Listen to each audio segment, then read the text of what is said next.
Tentunya kita harus paham bahwasanya ketika membicarakan pertanyaan mungkar dan nakir, maka di situ ada sebuah ujian, ada sebuah fitnah kubur.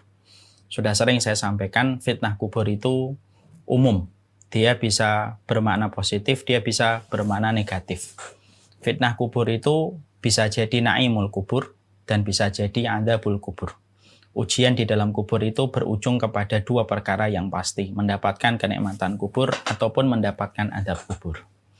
Tentunya ketika kita akan membahas tentang malaikat mungkar dan nakir yang mereka akan menjadi penguji kita dalam perjalanan kita bermalam yang pertama di alam kubur, tentunya ini erat kaitannya dengan ayat yang kedua pada surat Al-Mulk. Allah menyampaikan, Alladzi khalaqal mauta wal hayata liyabluwakum ayyukum ahsanu amala. Allah itu menciptakan kehidupan, Allah menciptakan kematian, liyabluwakum ayyukum ahsanu amala, untuk menguji kita siapakah yang terbaik di dalam amal-amal yang dilakukan pada kehidupan di dunia. Makanya orang yang meninggal dunia itu pada dasarnya adalah orang yang telah selesai ujiannya. Tinggal bagaimana dia mendapatkan rapotnya dari ujian yang telah dia lewati ketika di dunia. Maka sesungguhnya itu pula yang kemudian kita harus pahami. Kehidupan ini adalah ujian. Kalau antum adalah orang yang ahli ibadah, misalkan ibu-ibu di majelis talim sahabiah, kalau ternyata adalah orang yang taat pun mendapatkan ujian. Orang yang taat itu diuji, apakah dia sombong ataukah tidak. Orang yang taat itu diuji ketika dia melihat orang lain merendahkan ataukah tidak. Orang yang taat itu akan diuji bagaimana riyaknya, apakah mencari ridhonya Allah ataukah tepuk tangan manusia. Semuanya ujian. Kalau kita menjadi orang yang belum taat, maka itu pun ujian. Karena kita akan diuji dengan berbagai macam batasan-batasan dan larangan-larangan Allah pada kehidupan kita, sebesar apa kita meninggalkan batasan dan larangan Allah. Nah, itulah yang menjadikan kita paham kehidupan ini adalah ujian. Ketika kehidupan itu adalah ujian, maka kemudian kita akan mendapatkan hasilnya. Hasilnya itulah yang akan kita jumpai dalam kehidupan di alam barzakh. Makanya sudah sering saya menyampaikan dulu di awal-awal kajian kitab At-Tadhkirah, kita tentunya paham orang mukmin ketika melihat kematian itu bercampur dua perasaan yang menjadi satu. Bercampur dua hal yang mengharu biru menjadi satu.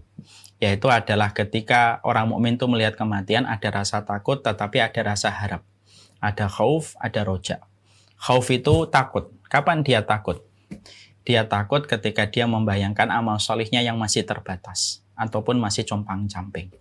Dia takut ketika dia khawatir taubatnya, istighfarnya belum tentu diterima oleh Allah menjadi taubatan nasuha dan belum tentu menjadi istighfar yang diterima oleh Allah. Ketika itu yang muncul, rasa takut muncul pada hatinya, mendominasi jiwanya. Tapi ketika rasa takut itu muncul, kadang-kadang disertai dengan sifat berharap. Bahwasanya seorang mukmin ketika melihat kematian tentunya dia berharap Allah itu Maha Pengampun. Allah itu Maha Penyayang. Allah itu Maha Rahmat. Yang mana rahmatnya Allah itu mengalahkan sifat murkanya Allah. Dan kematian itu merupakan musim panen. Dari setiap apapun yang kita lakukan, dari setiap apapun yang kita kerjakan, musim panennya dimulai ketika seseorang itu berada di dalam alam barzakhnya dan terus berlanjut pada terminal-terminal berikutnya sampai nanti melewati sirat untuk diputuskan nasibnya ke surga atau neraka persis sebagaimana apa yang telah mereka lakukan pada kehidupan di dunia. Makanya kita tidak boleh terlalu takut pada kematian, menantang kematian juga tidak boleh. Sikapnya antara takut dan harap. Kalau takut yang muncul ditambahi dengan harapan bahwasanya Allah Maha Pengampun. Kalau harapannya terlalu besar harus disertai dengan rasa takut supaya kita tetap beramal. Karena rasa takut itu kayak rumah dengan penghuninya. Karena dengan rasa takut itulah kita akan merasakan keramaian pada hati kita untuk beribadah kepada Allah. Setelah kita tahu bahwasanya kita diuji oleh Allah Subhanahu wa taala pada kehidupan kita, siapakah yang terbaik di dalam amalnya? Maka Fudail bin Iyad itu berkata, yang terbaik amalnya itu apa? Definisinya, indikatornya apa? Maka beliau mengatakan ayyukum ahsanu alladzi khalaqal mauta wal hayata liyabluwakum ayyukum ahsanu amala. Ahsanu amala itu indikatornya, barometernya ada dua. Akhlas wa aswab. Sesungguhnya definisi barometer sebuah amal itu terbaik itu adalah yang paling ikhlas dan paling dalam ilmunya ketika bersumber kepada apa yang dicontohkan oleh Rasulullah Shallallahu Alaihi Wasallam. Setiap perbuatan selama dia selalu berdasar kepada petunjuk yang disampaikan oleh Rasulullah, berdasarkan petunjuk kepada sunnah yang dicontohkan oleh Rasulullah, dan betul-betul ikhlas di dalam hatinya, tidak ada yang dia niatkan kecuali adalah karena Allah, maka itulah amal yang terbaik, dan amal itulah yang akan membawa kebaikan pada kehidupan orang itu ketika dia berada di alam barzah. Itulah yang kemudian kita harus paham. Setelah kemudian kita mengetahui bagaimana hakikat kehidupan kita menjadi ujian dan kebaikan amal terbaik kita berdasarkan kepada barometer keikhlasan kita dan keilmuan kita, maka kemudian di dalam hadis ini diterangkan dalam riwayat Bukhari dari Anas bin Malik bahwasanya ketika seseorang itu bermalam yang pertama di alam kuburnya, maka tentunya kita sudah paham. Siapapun yang bermalam yang pertama di alam kubur, maka sesungguhnya alam kubur tidak mengenal siang dan malam. Dan sesungguhnya alam kubur itu gelap. Alam kubur itu gelap. Alam kubur itu sempit. Ya, sebagaimana kita menjumpai bagaimana sebagaimana satu hadis dari Rasulullah SAW bahwasanya Rasulullah itu mengatakan setiap manusia yang meninggal dunia akan melewati sebuah lubang yang kecil. Kalaulah ada yang bisa selamat dari lubang yang sempit itu, pastilah anak kecil itu selamat. Dan anak kecil pun tidak selamat dari lubang yang sempit itu ketika dia menuju kepada alam barzah pertama kali. Makanya kita menjumpai Sa'ad bin Mu'adz, salah satu sahabat Nabi, yang mana wafatnya saja mengguncangkan arasy-Nya Allah, saking begitu besar keimanan, itu pun beliau merasakan sempitnya lubang ketika beliau mengarak pertama kali ke alam barzah. Karena alam barzah itu ketika manusia dicabut, maka dia akan melewati sebuah lubang yang sempit sekali. Lalu melewati sebuah tempat yang gelap. Kapanpun dia ditanam, kapanpun dia dikubur. Kalaupun dia dikubur siang, tetap gelap. Kalaupun dia dikubur malam, maka itu tetap gelap. Karena memang sifat dasar dari alam barzah itu kegelapan. Sifat dasar dari alam barzah itu adalah kegelapan.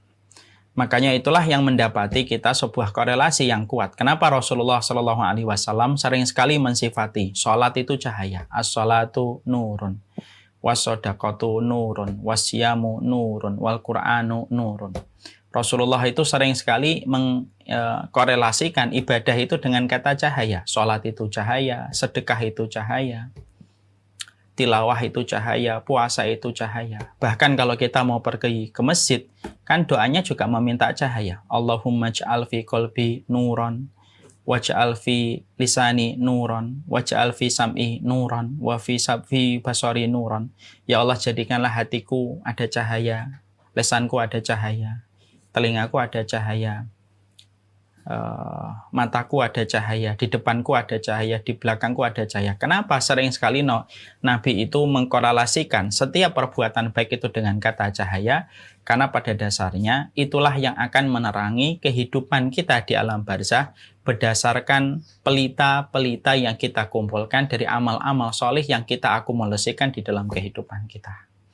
Makanya kalau ibu sholat, pada dasarnya sedang mengumpulkan pelita. Kalau ibu menahan hatinya untuk tidak menentang suaminya, sedang menyalakan pelita hatinya.